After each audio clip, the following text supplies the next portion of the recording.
ನಮಸ್ತೆ ವೀಕ್ಷಕರೇ, Raj fort city YouTube ಚಾನಲ್ಗೆ ಸ್ವಾಗತ. ವೀಕ್ಷಕರೇ, ಒಂದು ಮಾರುತಿ 800 ಕಾರ್ ಸೇಲಿಗೆ ಬಂದಿದೆ ವೀಕ್ಷಕರೇ. ಡಾಕ್ಯುಮೆಂಟ್ಸ್ ರನ್ನಿಂಗು, ಗಾಡಿ ಇಂಜಿನ್ ಕಂಡೀಷನು ಎಲ್ಲ ರನ್ನಿಂಗ್ ಇರೋಂಥ ಒಂದು ಗಾಡಿ ಸೇಲಿಗೆ ಬಂದಿದೆ. ಈ ಗಾಡಿದು ಡೀಟೇಲ್ಸ್ ಎಲ್ಲ ಬೇಕಂದರೆ ವಿಡಿಯೋನ ಪೂರ್ತಿಯಾಗಿ ನೋಡಿ, ಪೂರ್ತಿಯಾಗಿ ಮಾಹಿತಿ ಸಿಗುತ್ತೆ. ಮಾಹಿತಿ ಎಲ್ಲ ಕೇಳ್ಕೊಂಡಾದ್ಮೇಲೆ ಗಾಡಿ ನಿಮಗೆ ಬೇಕು ಅನಿಸಿದ್ರೆ ಈ ವಿಡಿಯೋ ಕೆಳಗಡೆ ನೋಡಿ ಟೈಟಲಲ್ಲಿ ಸಂಪರ್ಕಿಸಿ ಅಂತೇಳಿ ಗಾಡಿ ಅವ್ರದ್ದೇ ಕಾಂಟ್ಯಾಕ್ಟ್ ನಂಬರ್ ಸಹ ಕಾಣಿಸುತ್ತೆ. ನೀವು ಡೈರೆಕ್ಟಾಗಿ ಅವರು ಸಹ ಕಾಂಟ್ಯಾಕ್ಟ್ ಮಾಡ್ಕೊಬೋದು. ಅಲ್ಲಾಂದ್ರೆ ಕಾಂಟ್ಯಾಕ್ಟ್ ನಂಬರ್ ಇಲ್ಲ ಅಂದರೆ ಗಾಡಿ ಸೇಲ್ ಆದಮೇಲೆ ಸೇಲ್ ಆಗಿದೆ ಅಂತ ಹಾಕ್ಬಿಟ್ಟು ನಂಬರ್ ಡಿಲೀಟ್ ಮಾಡಿದ್ವಿ. ಕಾಂಟ್ಯಾಕ್ಟ್ ನಂಬರ್ ಇದ್ದರೆ ಕಾಂಟ್ಯಾಕ್ಟ್ ಮಾಡ್ಕೊಳ್ಳಿ. ಇನ್ನು ನಮ್ಮ ಚಾನಲ್ ಯಾರಾದರೂ ಹೊಸ್ದಾಗಿ ನೋಡ್ತಿದ್ರೆ ಸಬ್ಸ್ಕ್ರೈಬ್ ಮಾಡೋದನ್ನು ಮರಿಬೇಡಿ. ಹಾಗೆ ವಿಡಿಯೋ ಇಷ್ಟ ಲೈಕ್ ಕೊಟ್ಟು ಯಾರಿಗಾದ್ರೂ ಗಾಡಿ ಅವಶ್ಯಕತೆ ಇದ್ದರೆ ಅಂಥವ್ರು ಕೂಡ ವಿಡಿಯೋನ ಶೇರ್ ಮಾಡಿ, ನಿಮ್ಮಿಂದ ಯಾರಿಗಾದ್ರೂ ಹೆಲ್ಪ್ ಆಗ್ಬೋದು ಅಂತ ಹೇಳ್ತಾ, ಇದೇ ಥರ ನಿಮ್ಮದು ಯಾವ್ದಾದ್ರು ಗಾಡಿ ಸೇಲಿಗಿತ್ತಂದರೆ ನಮ್ಮ ಯೂಟ್ಯೂಬ್ ಚಾನಲ್ ಕಡೆ ಏನಾದ್ರು ಸೇಲ್ ಮಾಡ್ಕೊಬೇಕಂದ್ರೆ ಸೇಲಿಗಿರೋ ಗಾಡಿದು ಒಂದು 5-6 ಫೋಟೋಸ್ ಕ್ಲೀನಾಗಿ ತೆಗೆದುಬಿಟ್ಟು ಆ ಗಾಡಿ ಫೋಟೋಸ್ನ ವಾಟ್ಸಪ್ಪಲ್ಲಿ ಸೆಂಡ್ ಮಾಡಿದರೆ ಸಾಕು ವೀಕ್ಷಕರೇ. ಈಗ ಸ್ಕ್ರೀನ್ ಮೇಲೆ ಕಾಣಿಸ್ತಿರೋದು ನಮ್ಮ ಯೂಟ್ಯೂಬ್ ಚಾನಲ್ದು ವಾಟ್ಸಪ್ ಸಂಖ್ಯೆ. ಈ ನಂಬರ್ಗೆ ಯಾರು ಕಾಲ್ ಮಾಡ್ಕೋಬೇಡಿ, ನಾವು ರಿಸೀವ್ ಮಾಡೋದಿಲ್ಲ. ಇದು ನಮ್ಮ ಯೂಟ್ಯೂಬ್ ಚಾನಲ್ದು ಬರೀ ವಾಟ್ಸಪ್ ಸಂಖ್ಯೆ ಇರುತ್ತೆ ಅಷ್ಟೇ. ನಿಮ್ಮ ಗಾಡಿ ಸೇಲಿಗಿದ್ದರೆ ವಾಟ್ಸಪ್ಪಲ್ಲಿ ನಂಬರಿಗೆ ಫೋಟೋಗಳು ಕಳಿಸಿದರೆ ನಾವೇ ನಿಮಗೆ ಕಾಲ್ ಮಾಡಿ ಡೀಟೇಲ್ಸ್ ಎಲ್ಲ ತಿಳ್ಕೊಂಡು ವಿಡಿಯೋ ಮಾಡಿ ಯೂಟ್ಯೂಬ್ ಮತ್ತು ಫೇಸ್ಬುಕ್ ಎರಡೂ ಕಡೆ ವಿಡಿಯೋ ಅಪ್ಲೋಡ್ ಮಾಡಿ ಆದಷ್ಟು ಬೇಗ ಸೇಲ್ ಆಗೋ ಥರ ಮಾಡ್ಕೊಡ್ತೀವಿ ಅಂತ ಹೇಳ್ಬೋದು ವೀಕ್ಷಕರೇ. ಇನ್ನು ಈ ಗಾಡಿ ಡೀಟೇಲ್ಸ್ನ ಗಾಡಿಯವರು ತಿಳಿಸಿದ್ದಾರೆ.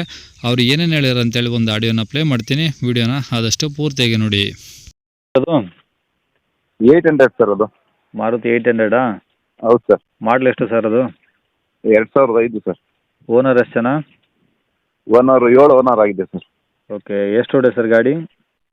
ಗಾಡಿ ಒಂದು 10 ಚಿಲ್ಲರೆ ಓಡಿದೆ ಸರ್. ಓಲ್ಡ್ ಗಾಡಿ ಎಲ್ಲ ಹಾಂ ಪೆಟ್ರೋಲ್ ಒಂದೇನಾ? ಹೌದು ಸರ್, ಪೆಟ್ರೋಲ್ ಒಂದೇ. ಓಕೆ, ಗಾಡಿ ಎಲ್ಲ ಒರಿಜಿನಲ್ ಪೇಂಟ್ ಇದೆಯಾ, ರೀಪೇಂಟ್ ಆಗಿದೆ ಸರ್ ಅದು? ರೀಪೇಂಟ್ ಆಗಿದೆ ಸರ್ ಒಂದು ಸರಿ. ಫುಲ್ ಆಗಿದೆಯಾ? ಹೌದು ಹೌದು ಸರ್. ಓಕೆ, ಡಾಕ್ಯುಮೆಂಟ್ಸ್ ರನ್ನಿಂಗ್ ಇದಾವಾ? ಡಾಕ್ಯುಮೆಂಟ್ಸ್ ಎಲ್ಲ ರನ್ನಿಂಗ್ ಇದೆ ಸರ್.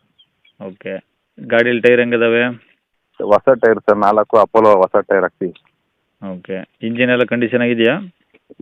ಇಂಜಿನ್ ಎಲ್ಲ ಫುಲ್ ಕಂಡೀಷನಲ್ಲಿ ಇದೆ ಸರ್. ಹೊಸ ಬ್ಯಾಟ್ರಿ, ಅಂಬ್ರಲಾ ಹೊಸ ಬ್ಯಾಟ್ರಿ ಹಾಕ್ತೀವಿ ಸರ್. ಹಾಂ ಹ್ಞೂ. ಓಕೆ, ಅಂದರೆ ಏನಾದರೂ ಖರ್ಚಿದೆಯಾ ಗಾಡಿದು? ಈ ಸದ್ಯಕ್ಕೆ ಏನಿಲ್ವಾ? ಗಾಡಿ ಏನಿಲ್ಲ ಸರ್, ಏನಿಲ್ಲ. ಒಂದು 5,000 ಖರ್ಚಿತ್ತು. ಸಣ್ಣ ಪುಟ್ಟ ಆಯಿಲ್ ಚೇಂಜ್ ಎಲ್ಲ ಮಾಡಿಸಿ ರೆಡಿ ಇಟ್ಟಿದ್ದೀವಿ ಸರ್. ಈಗ ಏನು ಪೆಟ್ರೋಲ್ ಹಾಕಿ ಓಡಿಸೋದು ಅಷ್ಟೇ. ಹಾಂ ಒಳಗೆ ಸೀಟು ಎಲ್ಲ ಚೆನ್ನಾಗಿದಾವ? ಏನು ಸೀಟ್ ಏನು ಯಾವುದು ಏನು ಡ್ಯಾಮೇಜ್ ಆಗಿಲ್ಲ ಸರ್. ಎಲ್ಲ ಫ್ರೆಶ್ಶೇ ಇರೋದು ಗಾಡಿ. ಏನೂ ಆಗಿಲ್ಲ. ಓಕೆ, ಅಂದ್ರೆ ತಗೊಂಡು ಪೆಟ್ರೋಲ್ ಓಡಿಸ್ಕೊಬೋದು? ಬರೀ ಪೆಟ್ರೋಲ್ ಹಾಕೊಂಡು ಬರೀ ಅವ್ರು ಓಡಿಸ್ಕೊಂಡು ಹೋಗೋದು ಸರ್ ಅಷ್ಟೇ. ಓಕೆ, ಈಗ ಗಾಡಿ ರೆಕಾರ್ಡ್ಸ್ ಎಲ್ಲ ನಿಮ್ಮ ಕಡೆ ಅದಾವೆ ಸರ್? ಹೌದು ಎಲ್ಲ ರೆಕಾರ್ಡ್ಸ್ ನಮ್ಮ ಹತ್ರನೇ ಇದೆ. ಓಕೆ, ಎಲ್ಲಿದೆ ಸರ್ ಗಾಡಿದು? ಚಿಕ್ಕಮಂಗ್ಳೂರು ಸರ್.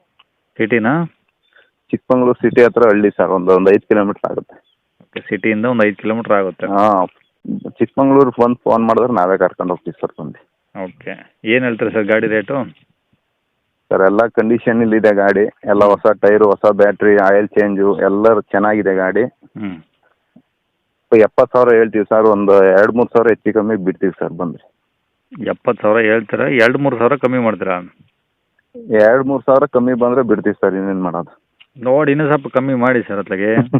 ಈಗ ಸರ್ ಈಗ ಹೆಚ್ಚು ಕಮ್ಮಿ ಅಂತ ಹೇಳಿದ್ರು 20,000 ರೂಪಾಯಿ ಟೈರು, ಬ್ಯಾಟ್ರಿ, ಆಯಿಲ್ ಚೇಂಜು ಅಂತೇಳಿ ಸುಮಾರು ಈಗಲೇ ಒಂದು 20,000 ರೂಪಾಯಿ ಖರ್ಚು ಮಾಡಿದ್ದೀನಿ. ನೀವು ಖರ್ಚು ಮಾಡಿರೋದು ಯಾರು ಕೇಳಲ್ಲ ಸರಿ ಜನ. ಅದೇ ಒಂದು 65ಕ್ಕೆ ಬಂದರೆ ಬಿಡ್ತೀವಿ ನೋಡಿ ಸರ್ ಲಾಸ್ಟ್. 65ಕ್ಕೆ? ಹಾಂ. ಇನ್ನು ಸ್ವಲ್ಪ ಏನಾದರೂ ಹೆಚ್ಚು ಕಮ್ಮಿ? ಸ್ವಲ್ಪ ಹೆಚ್ಚು ಕಮ್ಮಿ ಎಲ್ಲಿ ಸರ್? 65 ನಾವು ತಗೊಂಡಿದ್ದೆ 60ಕ್ಕೆ 20,000 ಖರ್ಚೆ ಮಾಡಿದ್ದೀವಿ. ಏನು ಮಾಡೋಕ್ಕಾಗಲ್ಲ ಅದು.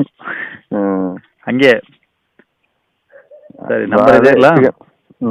ಇದೆ ಹಾಕಿ ಸರ್ ನಂಬರ್. ಸರಿ ಸರ್, ಆಯ್ತು.